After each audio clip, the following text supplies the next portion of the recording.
Colours, किसी को darker colour आया है? Show. So which color is this? घुमाना इधर। That's a grade अंकित इधर आना। 3. Grade 3 के लिए ट्रीटमेंट क्या होगा? 3 What will be the treatment for a grade 3? Dynamic cupping or either wet cupping. I hope assessment सभी को समझ आ गई है। कपिंग ट्रीटमेंट लाइफ में ऐसे मत करना, आज मेरे पास फायर कपिंग है तो आज हम फायर कपिंग ही करेंगे। ड्रॉप कर देना, गलत कपिंग मत करना, बिकॉज आपकी गलत कपिंग की वजह से उस एरिया में मल्टीपल क्लॉट्स फॉर्म होंगे, वो ज़्यादा मिनरल कंज्यूम करता है। ऑलरेडी आपकी बॉडी या पेशेंट की बॉडी में मिनरल कम है और ज़्यादा क्लॉट फॉर्म करके उसे कम कर रहे हो, तो बेटर डोंट डू। असेसमेंट करके छोड़ दो अगर आपके पास वो डिज़ायर्ड कपिंग टेक्निक या उसका एपरेटस अवेलेबल नहीं है। Hopefully clear? असेसमेंट तो सभी को क्लियर हो चुकी होगी। एक बार शोल्डर पे और कर लो जल्दी से, उसके बाद हम Already done, sir. क्या रिएक्शन आया शोल्डर पे? दैट्स अ ग्रेड कौन सी है? 1 है 2 है? पिंक या रेड है? लड़कों से तो चलो एक्सपेक्ट कर सकता हूँ, चलो हमें नहीं पता कलर का, लड़कियाँ तो एटलीस्ट बता सकती है कौन सा कलर है ये। Right right. ठीक है, रेड है। That's a grade. First possible technique fire. Fire का प्रेशर क्या है? मॉडरेट है। वो बहुत ज़्यादा टॉक्सिन को स्किन में डिपॉजिट होने नहीं देगा। ये आपको टेस्टिंग में पता लग जाएगा। Once you are good with your testing, आपके रिजल्ट्स या फिर आपकी पेशेंट की जो रिकवरी है दैट विल बी फास्ट। मैं क्लियर कट कहता हूँ, पूरा सिलेबस ऑफ इंडिया में कहीं डालो रिकवरी या हीलिंग के बारे में बहुत ज़्यादा डिस्क्राइब नहीं है। ब्लड सप्लाई का मतलब या तो आइस पैक्स या तो हॉट पैक्स, और इनके साथ प्रॉब्लम क्या है कि ये सुपरफिशियल हीट है। लेट्स से आपने किसी पेशेंट को ट्रीट किया क्यूएल में, the pain is coming from QL. QL is a deep muscle.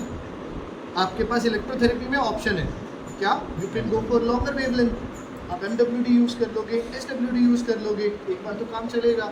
What about blood supply? क्या ब्लड सप्लाई उतनी डीप पर पेनिट्रेट करेगी हॉट पैक या कोल्ड पैक से?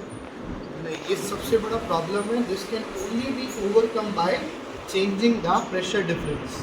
इसको हम प्रेशर डिफरेंस से बहुत ईजिली कर सकते हैं। ऐसा नहीं है कि बहुत नई टेक्निक है। I don't know why this technique is not there in the modern medicine, but जितनी भी ट्रेडिशनल मेडिसिन थी सब में कपिंग थी। If you go through Ayurveda, वहाँ पे थी, like with the name of raktamokshanam. If you go through the surgical textbook of Ayurveda, they have the wet cupping method. If you go through Unani medicine, they also have the same method with the name of हिजामा।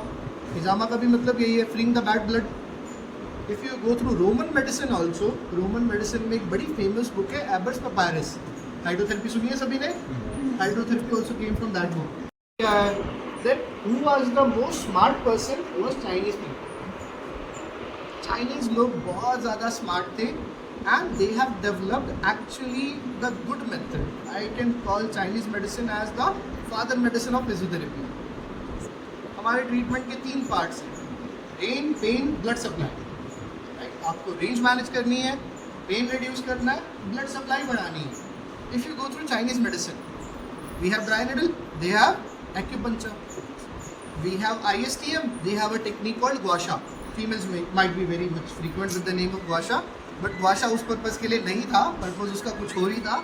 अब वो rollers वगैरह लाकर बना दिया। ठीक है, कर रहे हो, जिसका कंसेप्ट जैसे बिल्डअप है कर रहे हो। Third thing, we have cupping, they also have cupping. उनका सीक्वेंस क्या था? Guasha, acupuncture and cupping. Like when I teach the class, I also take the very same. We go with the ISTM, then we go with the dry needle, and in the last we go with the cupping. तभी मैंने बोला cupping last में होगी। जो मर्जी आप कर लो, last में cupping का ही होना है, because if you did acupuncture or dry needle, you cause micro tear. If you are doing MFR or if you are doing ISTM, again you are causing micro tear. जो micro tears इन दोनों technique ने cause करें, they should be recovered. Recovery किससे होगी? Blood supply बढ़ाने से। Blood supply किससे बढ़ेगी? We use a pressure coefficient to make sure the blood is reaching toward the path. Mechanism में क्या है? We use a pressure difference. Body का ब्लड प्रेशर 80-120, हमारे कप का प्रेशर है 150-420. We used to imply higher pressure so that a pressure difference can be created. Body में pressure क्या है? लो। कप के अंदर प्रेशर क्या है? कहाँ से कहाँ ब्लड जाएगा? Low pressure to higher pressure to maintain the equilibrium. सभी ने पढ़ा हुआ है ये, राइट? तो आपके टॉक्सिन्स मूव करते हैं। अब एक बहुत बड़ा डाउट है कि ये टॉक्सिन हमें पता कैसे चलेंगे?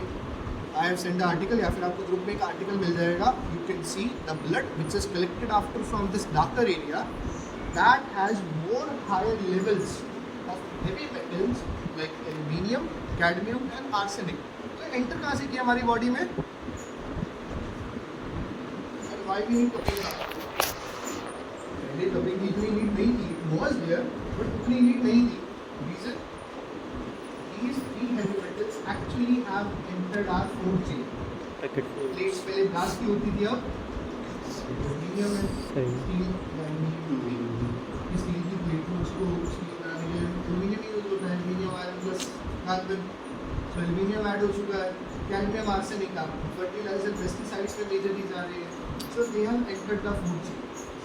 जब तक ये लिमिटेड लेवल में है तब तक ये आपकी बॉडी में टॉक्सिन बढ़ाते हैं. जब तक ये ट्रेस फॉर्म में है तब तक ये बहुत स्टेबल है.